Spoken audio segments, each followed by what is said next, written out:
My family broke our no gifts rule.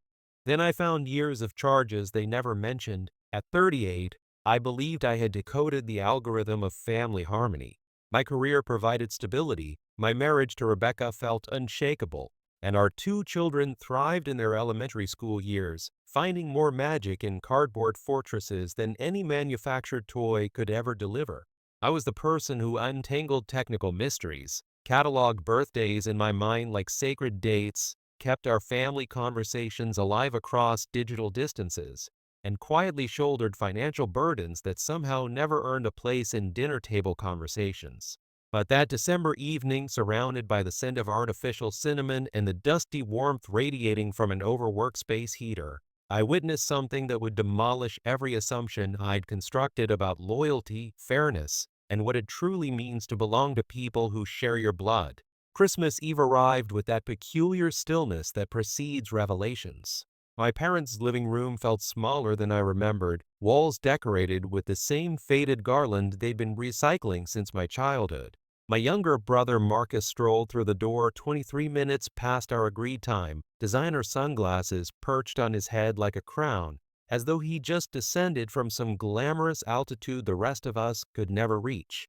His wife Celeste immediately positioned herself near the tree, phone angled upward, capturing that perfect influencer shot where spontaneity is meticulously choreographed. Their two children, already vibrating with sugar-fueled energy despite not having eaten dessert yet, careened through the space like pinballs freed from their machine. As I stood removing my coat, my mother materialized before me with that expression I'd learned to decode over decades, the one that said compliance was expected and resistance would be remembered. She placed her palm flat against my chest, a gesture of ownership disguised as affection. "We all reached an agreement about gifts this year," she announced, her voice carrying that particular frequency reserved for public pronouncements of private decisions. "Times have been challenging for everyone. Let's not create unnecessary drama." I blinked, processing. "I didn't bring anything," I confirmed. "Perfect," my father contributed from his throne-like recliner, eyes never lifting from whatever held his attention. "No pressure on anyone. We're prioritizing presence over presents." Rebecca's fingers found mine, squeezing gently. Our children carried in a decorative tin filled with cookies they'd spent the previous afternoon creating, each one a lumpy masterpiece of excessive icing and optimistic sprinkle distribution. Relief washed through me like cool water. No gifts meant no silent scoreboard, no comparisons, no keeping track of who valued whom and by how much. Then Celeste began clapping, a rhythmic announcement that shattered the agreed-upon reality. "Surprise time," she sang, her voice pitched for maximum theatrical effect. Marcus produced his trademark wink, that gesture he'd weaponized since childhood to excuse every broken rule. "Special circumstances," he explained to no one in particular. Santa made an exception. My mother didn't intervene. She adjusted a throw pillow instead, as though proper cushion placement mattered more than honoring collective decisions. Their son attacked the first package with the savage efficiency of someone who'd been promised treasure. "iPhone," he screamed, brandishing the device like he'd discovered fire. "The newest one."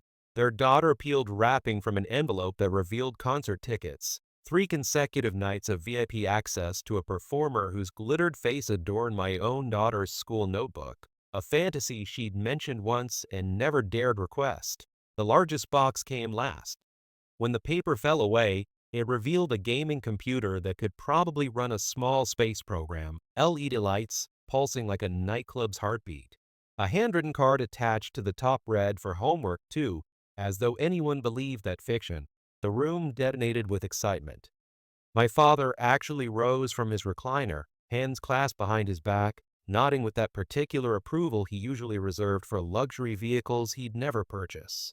My mother pressed her hand to her chest in a gesture of overwhelmed sentiment.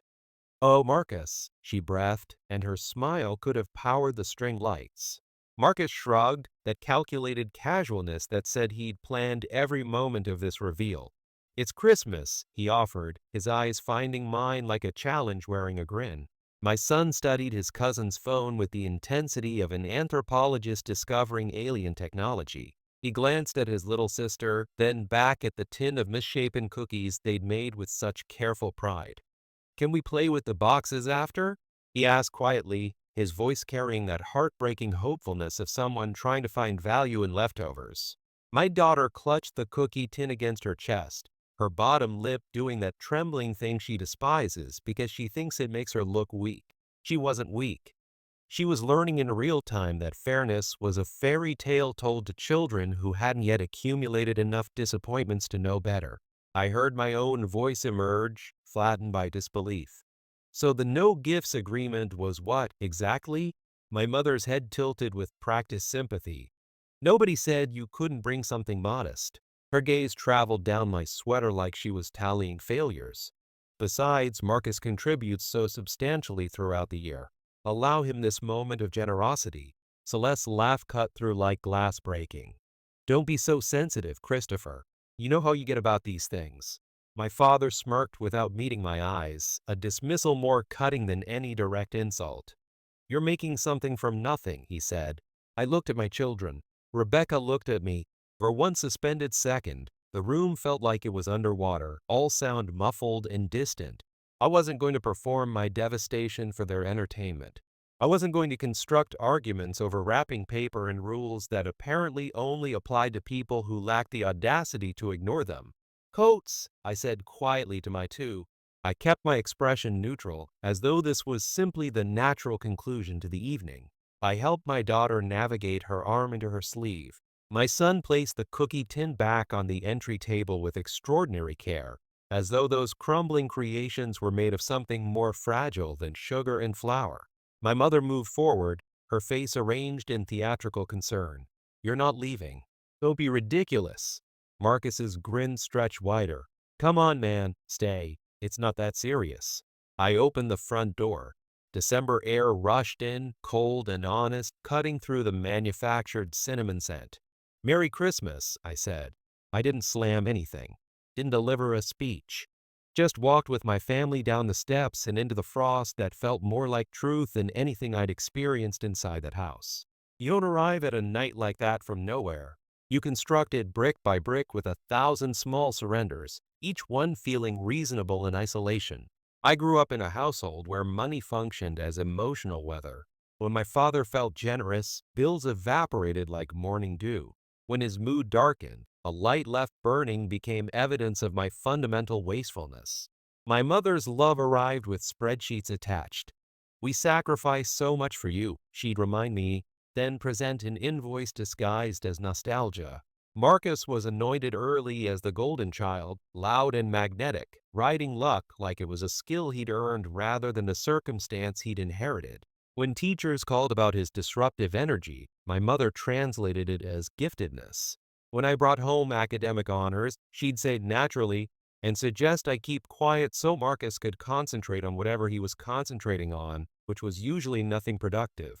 At 17, I took a job washing dishes at an all-night diner.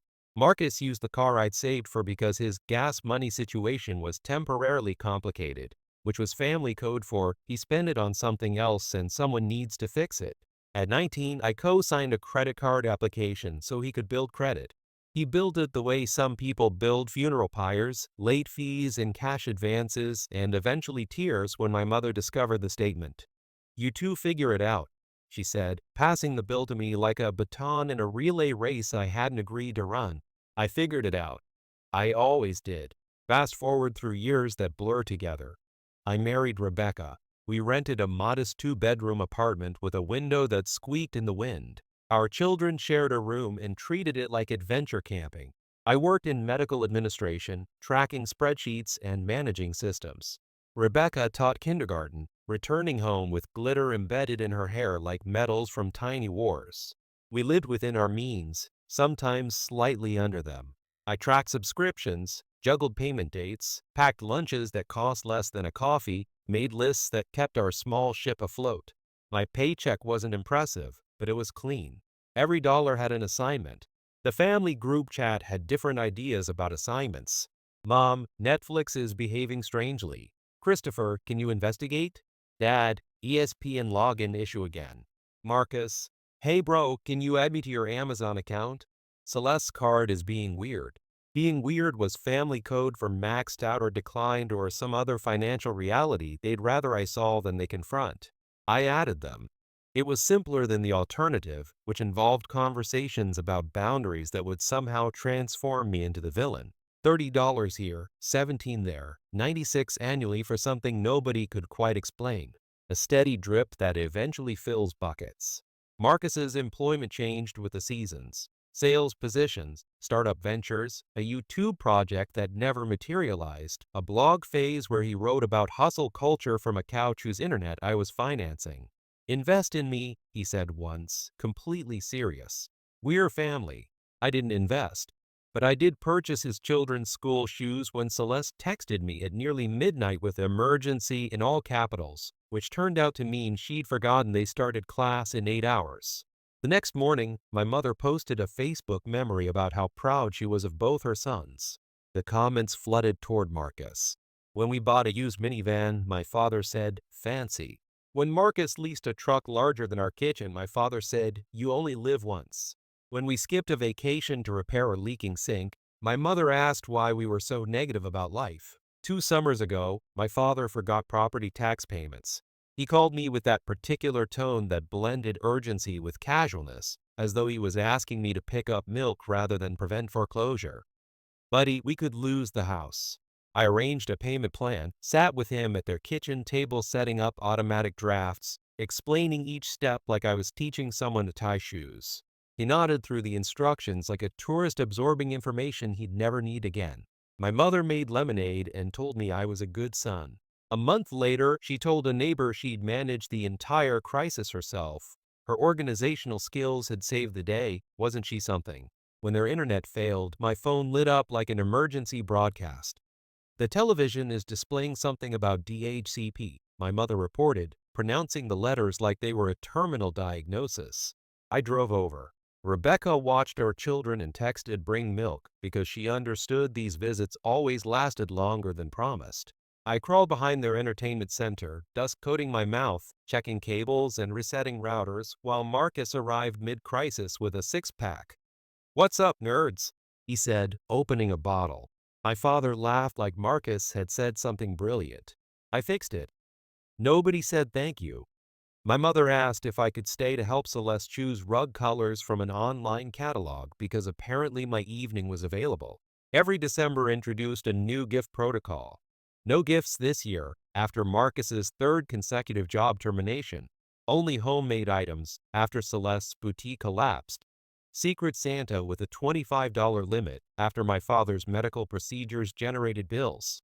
And every year, someone shattered the agreement, and it was never me. Celeste would bring designer accessories she'd found on sale, which somehow cost more than my monthly grocery budget. My father would unveil a grill that required its own electrical infrastructure. My mother would give Marcus just a small token that looked suspiciously like the watch advertisements I'd been seeing everywhere. When I brought handmade cookies and a framed photograph of the grandchildren, my mother called it thoughtful, then added, "It's not about money," in a tone that suggested it absolutely was. The small requests grew teeth over time. Marcus sent me payment requests labeled Little League registration and field trip deposits. Celeste texted, "Can you cover this? My card is acting weird and they won't let me complete the sign up without payment." Acting weird. That phrase haunted me. My daughter missed a book fair because our envelope of cash got lost in the school communication chain. We couldn't afford a replacement. That evening I held her while she cried, and I told her we'd go to the library instead, that books didn't need to come from fairs to be magical. She believed me because she was 7 and still thought I could fix anything. I approved a payment request for $290 labeled uniforms without asking questions because asking questions transformed me into the interrogator rather than the helper. When I suggested we needed to discuss budgeting, my mother sighed with the exhaustion of someone asked to carry unreasonable weight. "Christopher, stop counting everything. It's the holidays. Don't be petty." Petty was the word reserved for any boundary I attempted to construct. When I said, "Let's switch everyone off my Amazon account, it's not secure," my mother said, "Family shares." When I said, "Please stop distributing my login credentials," my father said, "It's not nuclear launch codes." I changed passwords, then changed them back after the phone calls made it clear that protecting my financial information was somehow an act of hostility against people who'd raised me. The path of least resistance becomes a trench you keep digging. 2 weeks before that Christmas, Marcus posted a photograph of his children inside a gaming store, backlit like prophets. "Big surprise coming," he wrote. Celeste commented with a string of gift emojis that looked like celebration fireworks. My mother heart reacted like she was on their payroll. In the group chat, my mother wrote, "No gifts this year, everyone. Times are difficult." I wrote, "Understood." My father reacted with a thumbs up. Celeste sent same with a snowflake emoji. Marcus didn't respond, which should have been my first warning. Rebecca asked if I was comfortable with the arrangement. "I am," I said. I was exhausted. I wanted quietness, hot chocolate, board games with missing pieces. We baked those cookies with our children, imperfect and wonderful. I slept peacefully. Then we walked into my parents' living room, and my son learned what an iPhone looks like when everyone agreed there wouldn't be iPhones. He watched his cousin's hands wrap around a future he'd been told wasn't happening.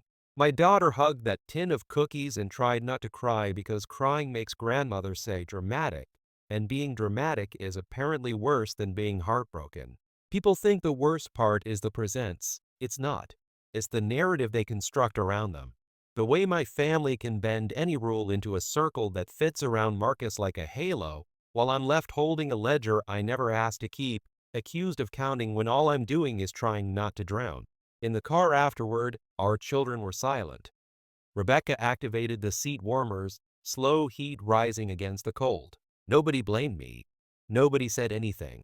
That silence, so careful and protective, was the loudest sound I'd ever heard. At home, I placed the cookie tin on our counter. The sprinkles looked like someone had bled glitter and hope. My phone buzzed. "Mom, you're rude." Then, "We were embarrassed." Then, "Dad, grow up." Rebecca stood beside me, hip against the counter. "Say it," she said quietly. "I'm done." I didn't raise my voice. It felt like placing a book on a shelf, final and soft. She nodded. "Then do it. You don't flip tables in my world. You pull a thread and watch the tablecloth slide away, clean and complete." I opened the family group chat. My thumb hovered over the keyboard. Marcus had posted a photo of his son holding the iPhone, 2 fingers raised in victory. "Christmas miracle," he'd captioned it. Celeste had added, "He deserves the best," with 3 heart emojis. I typed, "Starting immediately, I am terminating every subscription, card access, and payment in my name. Please update your own accounts. You have 24 hours to download anything important." After that, my accounts belong to me. I didn't ask permission. Old habits die hard. The impulse to show my mother first, to seek approval without admitting I was seeking approval. Rebecca dried her hands. "You don't need to explain," she said. "You've been explaining for 15 years. I pressed send. A small whoosh, then liberation. I opened my banking application. My hands remained steady. I scrolled through automatic payments that had accumulated like sediment. Netflix Family Plan, HBO Maximum Family Plan, ESPN Plus for Dad, Amazon Prime with household members I barely recognized, cloud storage for Marcus, a phone line I'd added 3 years ago just for a month for Celeste contractor discount that somehow never ended. My stomach tightened, but Rebecca slid a notebook beside me. "You already know the list," she said. I did. I canceled the additional phone line first. The carrier application asked, "Are you sure?" Like a concerned friend. "Yes." I removed secondary users. I changed the Prime password to something nobody else would guess. I disabled household sharing. I removed save payment methods from Marcus's account. I ended ESPN Plus. I updated streaming profiles to show only us. I canceled cloud storage that billed my card for devices I'd never touched. Notifications stacked like falling dominoes. "You've made changes to your plan. Your payment method has been removed. Your account will expire on." Messages ignited the group chat like gasoline finding flame. "Marcus, dude, what are you doing?" "Mom, Christopher, no." "Dad, put it back."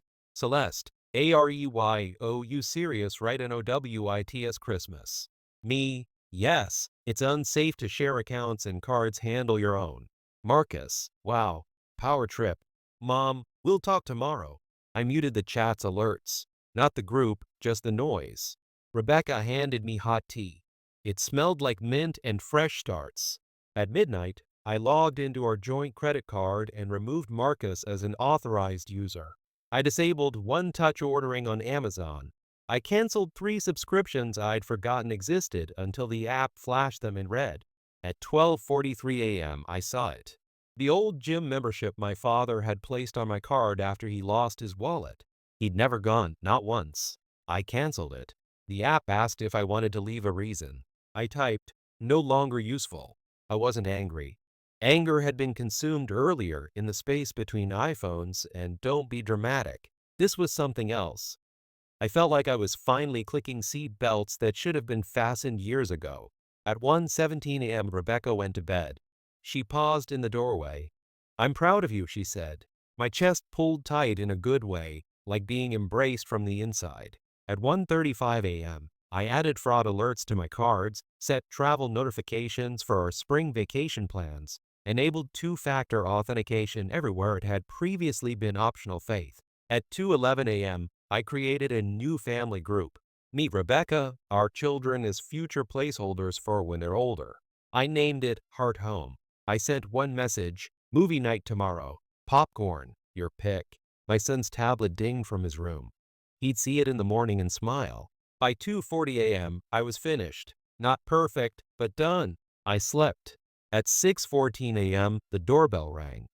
The peephole revealed 2 uniformed officers and my parents on the porch, arranged like a dysfunctional sitcom season finale. My father wore his "I'm being reasonable" expression. My mother clutched her robe like she'd been dragged from bed by injustice itself. I opened the door. "Morning," one officer spoke, voice professionally calm. "We received a call about a family dispute. Is everything all right here?" My mother lunged forward verbally. "He stole our services," she announced, pointing at me like I was evidence at trial. "He locked us out of accounts, and," her voice fractured perfectly on cue, "we have grandchildren who can't watch their programs." My father added, "He threatened us financially." I looked at the officer. "I sent a message last night informing them I would stop paying for accounts I own.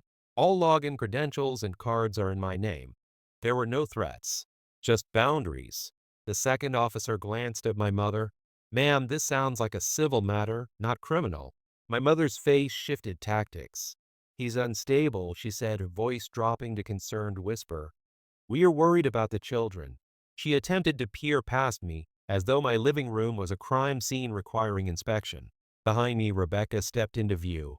Ponytailed, sweatshirt, completely calm. "Our children are eating pancakes shaped like snowmen," she said. "Would you like one?" The first officer did a small smile he probably wasn't supposed to show. "We'll need pancakes." My father tried another angle. "Son, just restore access until after the holidays." "No," I said. Marcus's text appeared on my lock screen like a speech bubble from a comic. "Put ESPN back, or I swear." I flipped the phone over. My mother stared at me like I was a door I should be holding open. "Family doesn't do this," she said. "Family doesn't make one person pay for everything and call it love," I replied. The officer cleared his throat. "If there's no threat and everyone is safe, we'll be heading out." My mother's eyes filled with tears she'd been cultivating since childhood, always perfectly timed to tilt a room. "Christopher, don't do this," she whispered. "It's Christmas." "It is," I said. "Go home." They left with final glares that promised this wasn't finished. The officers nodded polite goodbyes. The door closed. The house exhaled. My phone buzzed itself into a frenzy. 63 missed calls, then 70, then I stopped counting. A vortex.